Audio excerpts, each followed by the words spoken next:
Hi everyone, आप सभी का स्वागत है वापस से कॉलेज वाला चैनल के ऊपर।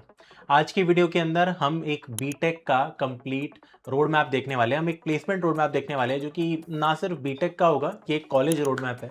बीटेक, बीसीए किसी भी डिग्री के लिए वैलिड रहेगा अगर आपको यार टेक के अंदर अपना एक करियर बनाना है। अगर आप फर्स्ट, सेकंड, थर्ड, फोर्थ किसी भी ईयर के स्टूडेंट हो तो आप सबके लिए ये वीडियो वैलिड रहने वाली है। एक जेनरिक वीडियो है एंड आपको काफ़ी ज़्यादा हेल्प कर सकती है। If you are lacking in your preparation, अगर आपको आप कोप अप नहीं कर पा रहे हो कॉलेज स्टडीज़ के साथ, प्लेसमेंट के साथ, तो काफ़ी ज़्यादा आपकी हेल्प होने वाली है। ठीक है, चलिए स्टार्ट करते हैं इस वीडियो को।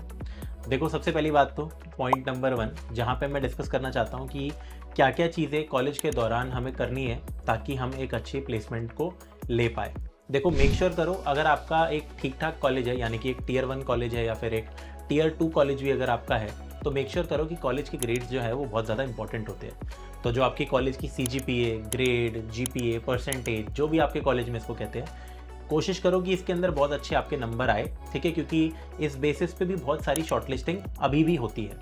ठीक है, ऐसा ना हो कि मान लो आपका एक्चुअल टेक्निकल स्किल एक दूसरे बंदे से बेटर है बट उसकी सीजीपीए आपसे बेटर थी और वो आपसे आगे निकल जाए। तो इस चीज़ को अवॉइड करने के लिए आप अब जिस भी पोजीशन पे हो, यहाँ से आप वर्क करना स्टार्ट कर सकते हो। अगर आप फर्स्ट ईयर में हो तो फिर तो बहुत बढ़िया बात है, आपके पास पूरा टाइम है। अगर आप थर्ड, फोर्थ ईयर में हो तो इट इज़ हाई टाइम कि आप काम करना चालू करो। फोर्थ ईयर के अंदर अगर आप हो तो आई वुड से अब तो देखो सीजीपीए के ऊपर आप ज़्यादा ध्यान नहीं भी दोगे तो चलेगा, क्योंकि 5-6 महीने रिजल्ट आने में भी लगते हैं, तो उतने में अब आप बस अपनी प्रिपरेशन कर रहे होंगे। थर्ड ईयर, सेकंड ईयर के लिए तो definitely it's high time. First year के लिए it's a good call. Second चीज़, यहाँ पे मैंने बोला कि टेक्निकल स्किल्स, कौन से टेक्निकल स्किल्स हमें करने चाहिए, कैसे हमारी जॉब लग सकती है। आधे बच्चे इस चीज़ के लिए कंफ्यूज रहते हैं कॉलेज के अंदर कि भैया डीएसए किस लैंग्वेज के अंदर करूँ, एआईएमएल आजकल इतना बूम पे है तो क्या मेरे को वो सीखना चाहिए, कहाँ से सीखना चाहिए। तीसरा, वेब डेवलपमेंट ऑब्सोलीट हो गया है क्या, इसके ऊपर आपके क्या टेक्स है। तो इन सारी चीज़ों के बारे में मैं बात करना चाहता हूँ। देखो, सबसे पहली बात तो स्पेशली अगर आप अपनी कैंपस की प्लेसमेंट पे रिलाई कर रहे हो तो डेटा स्ट्रक्चर एल्गोरिदम एक बहुत बड़ा रोल प्ले करता है। तो एटलीस्ट इसमें 6 से लेकर 8 महीने की एक बढ़िया प्रिपरेशन आपको करनी चाहिए। इसकी रिसोर्सेज बहुत सिंपल हैं, आप मुझसे पढ़ सकते हो। यूट्यूब पे लिखो डीएसए इन जावा बाय राघव गर्ग या फिर डीएसए इन सी प्लस प्लस, उसमें भी मेरी कुछ वीडियोज़ आपको मिल जाएगी। एडिशनली अगर आप पे करके पढ़ना चाह रहे हो तो आप हमारे बहुत ज़्यादा अफोर्डेबल बैच के अंदर भी आ सकते हो। मैं अभी करंटली लाइव डीएसए इन सी प्लस प्लस पढ़ा रहा हूँ। तो अगर आपको ऐसा लगता है कि आप खुद से जो पढ़ रहे हो उसमें आपसे सवाल नहीं बन रहे हैं या मोटिवेशन नहीं हो पाती, कंसिस्टेंसी नहीं हो पाती, तो आपके लिए ये वाली चीज़ें थोड़ी सी बेहतर रहती है। इसके ऊपर आपको ध्यान अच्छे से देना है। अगर आप एक ऐसे बच्चे हो जो कि अपनी कैंपस प्लेसमेंट पे ज़्यादा रिलाई नहीं करोगे और ऑफ कैंपस प्लेसमेंट्स के लिए अप्लाई करोगे, उस केस में भी अगर आपको टॉप टेक कंपनीज की तरफ टारगेट करना है तो देखो डीएसए आपको पढ़ना होगा। और अगर आपको इनिशियली किसी स्टार्टअप के अंदर जॉब चाहिए या फिर इवन अगर सब 10 लाख या फिर सब 6 लाख रुपीज़ की पर एनम आपको जॉब चाहिए, तो आपको बहुत ही बेसिक लेवल पे डीएसए भी अगर आप कर लोगे तो दैट्स फाइन, जो कि कोई भी प्रोग्रामिंग लैंग्वेज अगर आप पढ़ रहे होते हो तो उसमें आप कवर कर लेते हो। उस केस में आप थोड़ा इस चीज़ को लाइटली ले सकते हो। ठीक है, दूसरी चीज़ यहाँ पे, क्या वेब डेवलपमेंट ऑब्सोलीट हो चुका है एआई के आने के बाद? डीएसए भी ऑब्सोलीट बाय द वे नहीं हुआ था एआई के आने के बाद, बिल्कुल भी। वो बस एक फिल्ट्रेशन प्रोसेस है जो कि कंपनीज यूज़ करती थी, है और रहेगी। बात रही वेब डेवलपमेंट की, तो इस चीज़ का जो क्रेज़ है 2-3 साल पहले बहुत ज़्यादा था। आज के टाइम पे वेब डेवलपमेंट का क्रेज़ जेन्युइनली बहुत कम हो गया है। हमें भी पता लगता है जब डेव के बैचेज़ आते हैं और बाकी चीज़ों के बैचेज़ आते हैं तो उसमें भी हमें दिख रहा है कि बच्चे कम ऑप्ट कर रहे हैं। देखो, ऐसा कुछ भी नहीं है कि वेब डेव खत्म हो चुका है, फ्रंट एंड भी बिल्कुल ख़त्म हो चुका है, क्योंकि एआई सारा काम कर देती है। आपको ये बात समझनी पड़ेगी कि मान लीजिए आप एक वेब डेवलपर इंटर्न के लिए अप्लाई कर रहे हो या फिर आप एक वेब डेवलपर बनना चाहते हो, आप एक जॉब के लिए अप्लाई करते हो जहाँ पे वेब डेवलपमेंट आपको चाहिए। कोई भी कंपनी हो सकती है, स्टार्टअप हो सकता है, प्रोडक्ट बेस्ड कंपनी हो सकती है। आप जाते हो, आप उसके इंटरव्यू के अंदर बैठते हो। ठीक है, सब कुछ शॉर्टलिस्ट हो जाता है मान लो आपका। तो आपको क्या लगता है, इंटरव्यू में आपसे ये पूछेंगे कि एआई के थ्रू आपने ये कैसे बनाया, या आपसे जब डिटेल में जो चीज़ें पूछेंगे और अगर मान लो आपने वाइब कोडिंग करके कुछ चीज़ बनाई है या आपने कभी डेप्थ में पढ़ा ही नहीं जावास्क्रिप्ट को, अगेन फ्रंट एंड का ही पार्ट हो गया एक तरीके से, वो बैक एंड का भी हो गया, बट अगर आपने डेप्थ में वो पढ़ा ही नहीं कभी, जावास्क्रिप्ट ही नहीं अगर आपको आती, तो भाई आप तो आउट हो ना। तो आना आपको यार चाहिए web dev, I would say कि कोई एक नीश अगर आपको पकड़नी ही होती है, क्योंकि आपको रेज्यूमे के अंदर प्रोजेक्ट्स दिखाने होते हैं। देखो, जॉब लगना ऑन पेपर काफ़ी सिंपल है। आपको एक अच्छा स्किल सेट हासिल करना है, फिर आपको एक अच्छा रेज्यूमे बनाना है।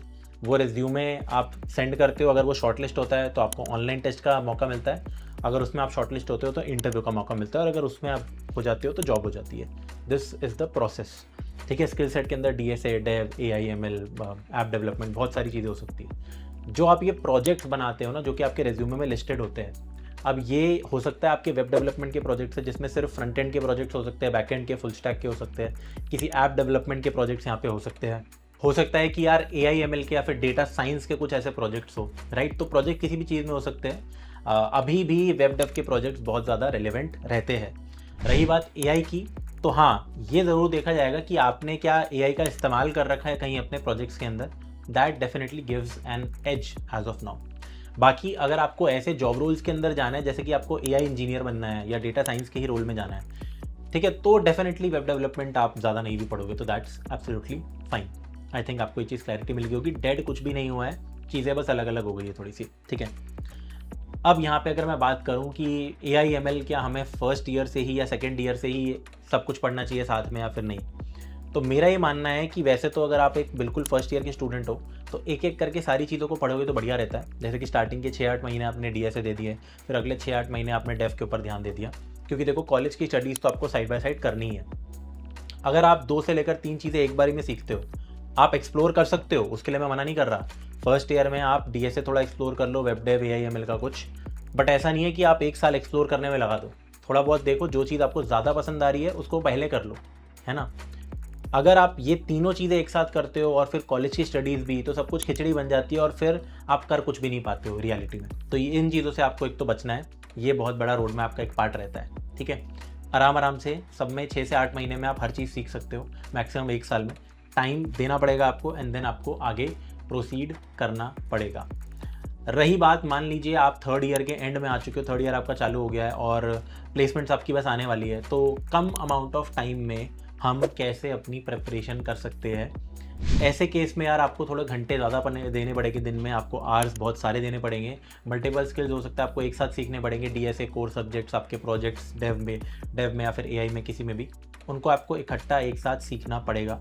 कोई ऑप्शन नहीं है, लेकिन आपको बहुत ज़्यादा कंसिस्टेंट होना पड़ेगा और अपनी मस्ती को थोड़ा साइड कर देना पड़ेगा एटलीस्ट 1 साल के लिए।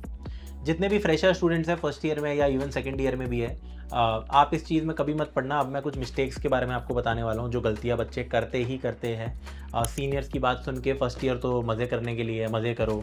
हाँ भाई बिल्कुल है, मैं मना नहीं कर रहा, नया कॉलेज आया है, थोड़ा एक्सप्लोर करो। मैं ये नहीं कह रहा कि स्टार्टिंग में आओ और पढ़ना चालू कर दो एकदम से, है ना, ये नहीं कह रहा। मैं ये नहीं कह रहा कि कॉलेज की जो स्टडीज़ है उनको आपको डेली करना होता है, नहीं। बट कुछ कुछ चीज़ें हैं जो अगर आप इनिशियली करते हो तो बेनिफिशियल रहती है और करनी भी चाहिए। देखो, अगर आप में से सारे बच्चे तो IIT, NIT या फिर किसी अच्छे कॉलेज से नहीं है, ये एक फैक्ट है, 90% बच्चे तो अच्छे कॉलेजेस से नहीं होते, 10% ही होते हैं टॉप के 10%, 10 लाख में से।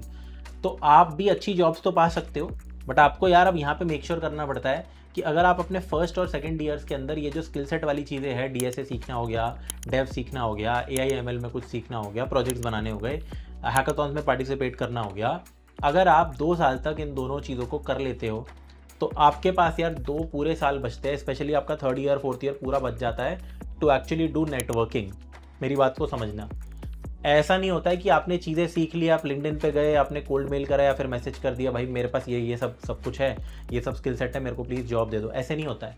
आपको 100 हज़ारों तो नहीं, 100 आप मान लो, हंड्रेड्स ऑफ रिजेक्शंस आपको फेस करनी पड़ेगी, तब जाके आपको अपनी पहली या दूसरी जॉब मिलेगी। ऑफ कैंपस जॉब लेना बहुत मुश्किल है। ऑफ कैंपस में लाखों बच्चे आपसे कम्पीट कर रहे होते हैं, तो इस चीज़ में टाइम जेन्युइन लगता है, जेन्युइन टाइम लगता है इन सब चीज़ों को करने में। आधे एक महीने का काम नहीं होता है, ठीक है। तो प्लीज़ मेक श्योर करना फर्स्ट सेकेंड ईयर के अंदर आप चीज़ों को निपटा दो, ताकि थर्ड ईयर में रिवाइज करो और ये सारा काम करो, और एट बेस्ट थर्ड ईयर के एंड होते होते आपको proper, you should be proper skilled, ठीक है, ताकि आप अपने फोर्थ ईयर के अंदर फिर यार जॉब ढूंढो अपनी।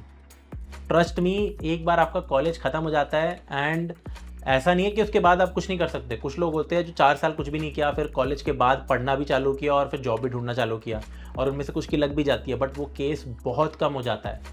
बड़ी बड़ी कंपनीज, अच्छी खासी कंपनीज ये भी नोटिस करती है कि तुम्हारा गैप ईयर क्यों आ गया है आपके कॉलेज के बाद। और in fact it is not just that, आपके खुद जो सराउंडिंग्स है, आप नहीं कर पाते हो यार काम। जब आपका कॉलेज खत्म हो जाता है ना, कॉलेज इज़ दैट टाइम जहाँ पे आप एक्सप्लोर करो, फ्री टाइम बहुत होता है, बहुत सारी चीज़ें होती है आपके पास। जैसे ही आपका कॉलेज खत्म हो जाता है तो आप रियलाइज़ करोगे, ऐसा नहीं है कि कॉलेज की स्टडीज़ खत्म हो गई या अब मैं खाली बैठा हूँ तो पढ़ ज़्यादा सकता हूँ। नहीं भाई, वो खालीपन आपको खाली कर देता है, वो पढ़ने का कोई समय नहीं बचता है। तब इतनी डिमोटिवेशन हो जाती है कि यार साथ वाले लोगों की जॉब लगी हुई है, ठीक है, अभी भी घर वालों के पैसों पे हम पल रहे हैं, वो चीज़ अच्छी नहीं लगती है बिल्कुल भी। तो मेक श्योर करना है कॉलेज के अंदर हमें सारी चीज़ें करनी है। मोटिवेट कर रहा हूँ, डरा नहीं रहा हूँ। अगेन बहुत सिंपल रहता है यार, ये कोई जेईई या नीट की तैयारी नहीं है जहाँ पे आपके पास पूरा 11th-12th है, जिसमें आपको 2 के 2 साल बहुत तगड़े तरीके से पढ़ना पड़ता है, बहुत सारे घंटे डेली पढ़ना पड़ता है ऑलमोस्ट, रिवाइज़ बहुत सारा करना पड़ता है, आपको क्वेश्चन बहुत सारे लगाने पड़ते हैं जिसमें आपको स्कूल में भी बहुत अच्छा परफॉर्म करना पड़ता है, तो टाइम ही नहीं बचता आपके पास। यहाँ 4 साल में से आई एम सेइंग कि you have to give 2 good years, है ना? इनिशियल गुड ईयर्स अगर आप बोलो तो, फिर मज़े ही मज़े होते हैं। ठीक है? तो 4 साल में इनफैक्ट अगर 1 साल भी आपने बहुत फाड़ तरीके से काम कर लिया तो एवरीथिंग कैन बी डन। तो this was it for this video. इसको आप मोटिवेशनल वीडियो कंसिडर करो, एक जेनेरिक रोड मैप कंसिडर करो। कमेंट्स में लिख के बता दो कि अगर आप एडिशनली ये चाहते हो कि बीटेक का first year road map, second year road map अच्छे से हम बना के आपको प्रेज़ेंट कर सकते हैं। Thank you.